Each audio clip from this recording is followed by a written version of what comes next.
Ma'am ma'am ma'am मी नेतो. नाही मी ठेवते.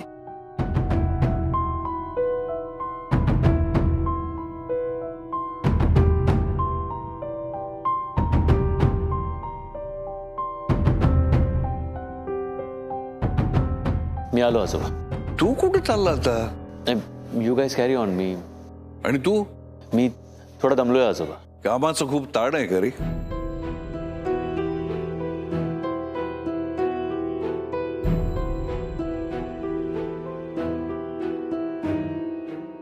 यश,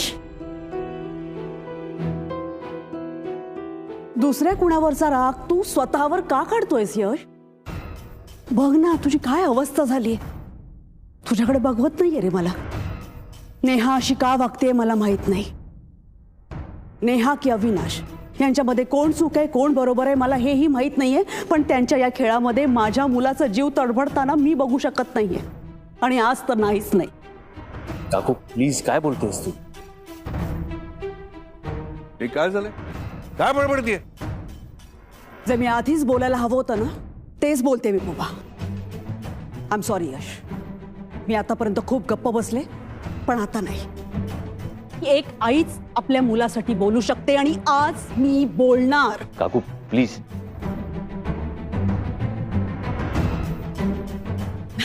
अरे अविनाश तू तिथे मागे काय करतोय? ये ये ये इकडे पुढे. Hello madam. ये. Hello madam. वाढदिवसाच्या दिवशी असाच हात हलवत आलायस तू? तुझ्या मुलीसाठी काहीच गिफ्ट आणलं नाहीस?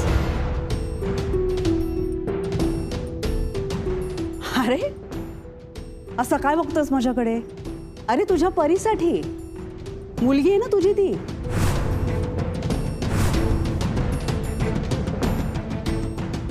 मग तुझ्या परीसाठी तू गिफ्ट आणलं नाहीस?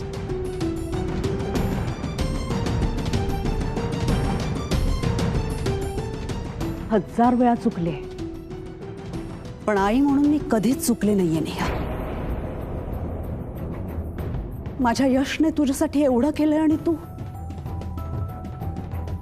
काय केलंय ग त्याने असं तुझं की तू त्याच्याबरोबर लफवाछफवी करतेस? का फसवतेस त्याला? नेहा तू तुझ्या नवऱ्याशी असं का वागतेस? अरे देवा, सिमी काकू आता वाट लावणार. नेहा आता तू पुरती अडकलीस. आता बघच कसे तुझे ढिंडवडे काढते ते. काय बोलतेस तू? तुझं डोकं ठिकाणावर आहे का? येस पप्पा, माझं डोकं ठिकाणावर आहे. पण या घराची सून, तुमची नाच सून, प्रश्न या नेहाचा आहे. ती जे काही वागते त्यावरून मला नाही वाटत आहे की तिचं डोकं ठिकाणावर आहे. चौधरींच्या सुनेविषयी बोलतेस तू? भान ठेव.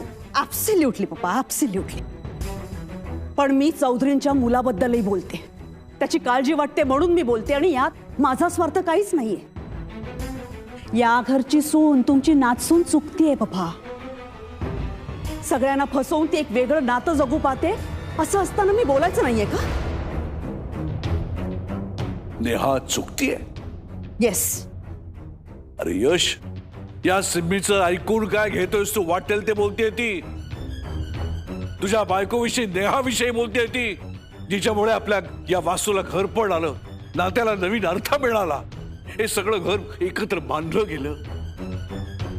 आणि तिच्याविषयी बोलताना तुझी जीभ दजावते तरी कशी ग? मलाही असंच वाटत होतं. नेहाने माझं सगळं आयुष्य आणि सगळी नाती बांधून ठेवली. माझ्या आयुष्याला स्टेबिलिटी दिली. पण काय यश, तुझ्या मनामध्ये शंका आहे? अरे या आनंदाच्या प्रसंगी ही बाई काय वाटेल ते बरळती आहे. समीर, हा तुला मित्र काय बडबडतोय? अरे यश, अरे तुमच्या दोघांमध्ये काही भांडण झालं असेल तर आपण सगळे मिळून सोडूयात ना. पण इथे नको रे. का नको? विषय निघाला ना आता. आणि ते आहेत सगळे तर जे काही व्हायचे ते इथे सगळ्यांसमोर होऊ देत. अहो नको ना वहिनी, नको रे यश. अरे कोणत्या नवरा बायको मध्ये भांडण नाही होत, पण ती कपातली वादळं असतात, तिथे शांत व्हायला हवीत ना. खोलीतले वाद ना हे खोलीतच मिटायला हवेत रे. अरे आमचंच बघ ना, लग्न करून ह्या घरात आल्यापासून ह्यांनी मला आपली बायको नव्हतं मानलं, पण म्हणून काही त्यांनी माझ्यावरती भलते सलते आरोप नाही केलेत. आणि कुणी माझ्याबद्दल वाकडं तिकडे बोललं ना तर ते सुद्धा खपून नाही घेतलं यांनी. You are absolutely right Mithila, बरोबर बोलतेस. आणि ही चहाच्या कपातली वादळं वगैरे ऐकायला खूप छान वाटतंय ना, छान वाटतंय ना हे सगळं. पण जरा बघ, यशच्या चेहऱ्याकडे बघ. त्याच्या आयुष्यात जे काही चुकीचं चाललंय ना, त्याचा किती त्रास होतोय त्याला हे त्याच्या चेहऱ्यावर बघून कळेल तुला. पण ऑफकोर्स आईचं हृदय असेल तर चित्त थाऱ्यावर नाहीये त्याचं. आज मी नेहाला बोलते तर सगळ्यांनाच राग आलाय. पण मग नेहा यशची बायको आहे का? आहे ऑफकोर्स. जगन्नाथ चौधरींची नातसून आहे का ती? हो ऑफकोर्स आहे. पण मग ह्या सत्याचं भान तिनेही ठेवावं. पण नेहाला आहे ना, तिच्या वर्तमानापेक्षा तिच्या भूतकाळातच जास्त इंटरेस्ट आहे. ती जुनी नाती जास्त जवळची वाटतायत तिला. नाही त्याला आता तू आणि मी काय करणार ना. अहो वहिनी काय बोलताय हे? मी खरं ते बोलतेय. नेहाला अविनाश बद्दल सॉफ्ट कॉर्नर आहे आणि हेच खरं आहे. एक मिनिट, काहीतरी गैरसमज झालाय माझं, प्लीज ऐकून घ्या. एक शब्दही बोलू नकोस. आमच्याच पॅलेसमध्ये राहून तुझं नाही, तुमचं हे जे चाललंय ना ते मी ऍक्सेप्ट करू शकत नाही. ओके तुझं खूप ऐकलंय मी, आता मला तुला काहीही ऐकायचं नाहीये. पप्पा मला या सीमाच्या वागण्याचा आता कंटाळा आलेला आहे. बस झालं, पुरे झालं हे वागणं. जरा या घरामध्ये कुठेही आनंद होत असला की येऊन ही मिठाचा कडा टाकणार. बस झालं हे सगळं खोटं बोलणं, तर्क लावणं वगैरे. सीमा तू आज हद्द पार केलीयस. या दोघांच्या नात्यामध्ये फूट पाडण्यासाठी तू या थराला जाऊ शकतेस अशी मी कल्पनाही कधी केली नव्हती.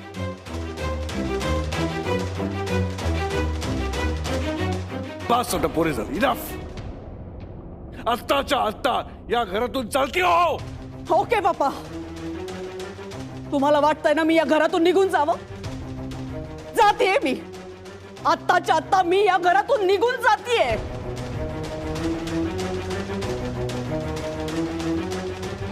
पण मी जे बोलते ना ते खोटं नाहीये. जसा माझा पिकुचू तसा माझा यश. त्याचा संसार सुखाचा व्हावा असं मनापासून वाटतंय मला. पण दुर्दैवाने मी आज जे काही बोलते ते खरं आहे. आणि खरं बोलणारा नेहमीच वाईट ठरतो, चुकीचा ठरतो. हरकत नाही, ठरवा मला वाईट, ठरवा मला चुकीचं. हा अविनाश आणि नेहाचं नातं आहे.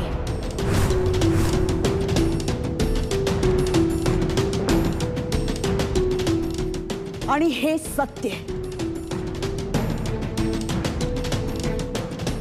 नेहा बोल, काय नातं आहे तुझं ह्याच्याबरोबर? सांग सगळ्यांना. आज गप्प बसू नकोस नेहा, प्लीज बोल. सिम्मी काकू प्लीज प्लीज, पुरे हे सगळं आता नको, प्लीज पुरे. नाही बोलणार नेहा. आज तू आजही नाही बोलणार आहेस. बरोबर आहे. इतके दिवस गप्प बसलीस, आज कशी बोलशील तू? पण तू गप्प बसलीस ना तरी मी गप्प बसू शकणार नाहीये. जे जगासमोर यायला हवंय ना ते यायलाच हवंय. आम्ही अजून फसणार नाही आहोत नेहा. आणि पप्पा, तुम्ही माझ्यावर किती रागवलात तरी चालेल, पण सत्य हेच आहे की हा अविनाश नेहाचा पहिला नवरा आहे.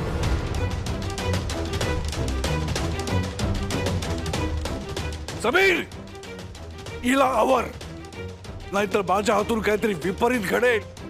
अरे आपण कोणाविषयी काय बोलतोय याचं भान नाहीये तिला. ही नेहाविषयी बोलतीये. नेहा या घरची सून आहे आणि गप्प उभी राहून ती इथे ऐकतीये. यश हिचा नवरा आहे. त्याच्या समोर तरी जरा भान ठेव. हे असे भलते सलते आरोप मी भलते सलते आरोप करत नाहीये पप्पा. मी स्वतः बहिणी पुरे ना. नेहा ऐकून घेतीये म्हणून काय वाटेल ते बोलताय. काहीतरी गैरसमज होतोय माझं, ऐकून तरी घ्या. ए just shut up. Okay just shut up. काय ऐकून घ्यायचंय तुझं? काय ऐकून घ्यायचंय तुझं? आमच्या घरातला साधा नोकर आहेस तू, हा? आणि आमच्या घरात राहून तू आमच्या सुनेशी. पप्पा हा त्या दिवशी कोणाशी तरी बोलत होता फोनवर. मी स्वतः ऐकलंय. फोनवर कोणाला तरी सांगत होता की नेहा त्याची एक्स वाईफ आहे, परी त्याची मुलगी आहे. आणि ही गोष्ट ऐकल्या मी यशला जाऊन सांगितली होती. हो ना यश, मी सांगितलं होतं ना तुला. मी म्हणाले होते तुला की नेहाशी बोल, काय चाललंय हे बघून घे. पण यश नेहाशी बोललाच नाही. यश ही तुझ्याशी बोलेल असं वाटत होतं का तुला? म्हणून थांबला होतास ना तू? नेहाने स्वतःहून येऊन तुला सगळं खरं खरं सांगावं असं वाटत होतं ना तुला? हीच अपेक्षा होती ना तुझी? No I know. नवरा बायकोच्या नात्यात काहीही लपवायचं नसतं असं मानणारं कपल आहात ना तुम्ही. त्यामुळेच ही अपेक्षा असणार. नाही नाही नाही, काहीतरी गैरसमज होतोय. मी उगाच गोला जातोय यार. अजून किती खोटं बोलणार आहात? नाही सर, मी खरंच सांगतो. समीर नको अडवू त्याला. अजून किती दिवस आतल्यात कुडायचे त्याने. मनात संताप भरलेला असताना किती दिवस गप्प बसायचं त्याने. बोलू दे त्याला. तू नको अडवू. तुला त्याची अवस्था कळत नाहीये का? बोलू दे. काकू प्लीज. यश आधी तू माझं ऐक. यश मी माझं चुकलंय, मला माहितीये माझं चुकलंय. यश प्लीज, मी तुला सगळं खरंच हे सांगणार होते. यश आत्ता गरजेचं वाटतंय तुला नेहा? आत्ता इतक्या दिवसांनंतर तुझ्यासमोर मी कितींदा विषय काढला. तू विषय काढावा, स्पष्ट बोलावास म्हणून मी थेट विचारलंय तुला, पण एका शब्दाने बोलली नाहीस तू. अरे हे काय चाललंय तुमचं? जे काय चाललंय ते आम्हाला तरी कळू द्या. ओ गॉड, नेहा आता अशीच बोलत राहिली ना तर या म्हाताऱ्यासमोर मी अडकेन. त्यापेक्षा मीच अडकवते हिला. एक्झॅक्टली पप्पा, मी पण हेच म्हणते. नेहाचं काय चाललंय सगळ्यांनाच क्लिअर व्हायला हवं ना. यश यश तू बोल हिला. मी तुला सांगितल्यानंतर तुझा संताप झाला असेल ना? नेहाने ही गोष्ट इतके दिवस तुझ्यापासून लपवून ठेवली. तुला जाब विचारायचा असेल ना तिला? यश तू विचार तिला. विचार जाब तिला. जाब विचारायची ही जागा नाहीये काकू. मला बोलायचंय नेहाशी, पण असं इथे सगळ्यांसमोर नाही. हो हो बरोबर आहे. हा ना नवरा बायकोतला प्रश्न आहे. इथे हे सगळं नको ना. का? हा नवरा बायकोचा प्रश्न नाहीये. हा नवरा बायको आणि या घराचा, या कुटुंबाचा प्रश्न आहे. आणि तो आपल्याला सगळ्यांनाच कळायला हवाय. दिल्ली होती ना इतके दिवस यांना प्रश्न सॉल्व्ह करायला. हा काय झालं? काय माझ्या यशला सहन करावं लागलं. त्याला त्रास झाला. नेहाचं हे असं वागणं त्याला इग्नोर करावं लागलं. यांच्या नात्यामध्ये आहे ना नेहाने फसवणूक केली आहे. मी हे जे बोलतेय, हे जे तुम्हाला सगळं सांगते ते माझ्या यशसाठी सांगते. त्याची तळमळ आहे मला म्हणून सांगतेय मी. अरे त्यांचं त्यांना सोडवू द्या. का पप्पा? यशला आणलेली मुलगी आवडली नाही, पैशांची अफरातफर झाली, माझ्याकडून कोणाला तरी त्रास झाला, मी त्रास दिला, तर माझी या घरातल्या मोठ्या सुनेची सगळ्यांसमोर उलट तपासणी घेतली गेली. जाब विचारला गेलाय, आरोप केले गेलेत, एक्सप्लेनेशन मागितली गेली आहेत. आणि मग आज जेव्हा या घरातली नवीन सून चुकली आहे, तिने आपल्या नवऱ्याची, आपल्या कुटुंबाची फसवणूक केली आहे, तर तिच्याकडून एक्सप्लेनेशन्स का मागितली जात नाहीयेत? अचानक हा विषय या दोघांचा कसा काय झाला? म्हणजे एकीला एक न्याय आणि दुसरीला दुसरा न्याय, असं का पप्पा? काय झालं? हा पप्पा, मी जे बोलते ते चुकीचं आहे का? इतके दिवस हा प्रश्न या दोघांना सोडवण्यासाठी वेळ होता, तो त्यांनी नाही सोडवलेला आणि आता हा प्रश्न या दोघांचा राहिलाच नाहीये. हा प्रश्न या घराचा आहे, चौधरींचा आहे आणि म्हणून तो त्यांनी इथेच सोडवला पाहिजे सगळ्यांसमोर. यश, मी काही चुकीचं बोलत नाहीये ना? तू नेहमीच चुकीचं बोलतेस. तुझ्या मताला मी काडीची ही किंमत देत नाही. तू नेहावरती आरोप करतेस. सगळ्यांसमोर तुमची नवीन सून दोषी ठरेल म्हणून हे सगळं टाळताय ना तुम्ही? माझ्या प्रश्नांची उत्तर म्हणून टाळताय तुम्ही. You R biased. सीमा, तोंड आवर. ती सून आहे या घरची. यशला मुलगा मानते मी माझा. ऍटलीस्ट यशला तरी वाटलं पाहिजे की मी त्याच्या बाजूने बोलतेय. तुम्ही माझ्यावर चिडलात तरी चालेल, पण आता मी जे काही करते ना ते मी माझ्या यशसाठी करतेय. पण यशला हा जो त्रास होतोय ना तो मी नाही बघू शकत आहे. हा सगळा काय प्रकार आहे? बोल, अविनाशशी काय नातं आहे तुझं? तो तुझा पास्ट आहे की प्रेझेंट आहे? असं काय आहे की जे तू यश पासून लपवतीयस? अरे यश, हे कसले प्रश्न विचारताय त्या नेहाला आणि तू यांच्यावर विश्वास ठेवतोय? तुला वहिनीची सवय माहितीये ना. अरे त्यांना वाढवून चढवून बोलायची सवय आहे. प्लीज त्यांच्यावर विश्वास ठेवू नको. अरे हे सगळं ना त्या त्यांच्या फायद्यासाठी करताय मी स्वतःच्या. जेव्हा दुबईहून इकडे आलो होतो काकू, तेव्हा आजोबांनी मला तुम्हा सगळ्यांबद्दल हेच सांगितलं होतं. पण तरीही मी तुम्हा सर्वांवर विश्वास ठेवला. मा सिमी काकूवर विश्वास का नको ठेवू? मी ती नेहाबद्दल बोलते म्हणून का? नेहा चुकू शकत नाही. यश, माझं ऐकून तर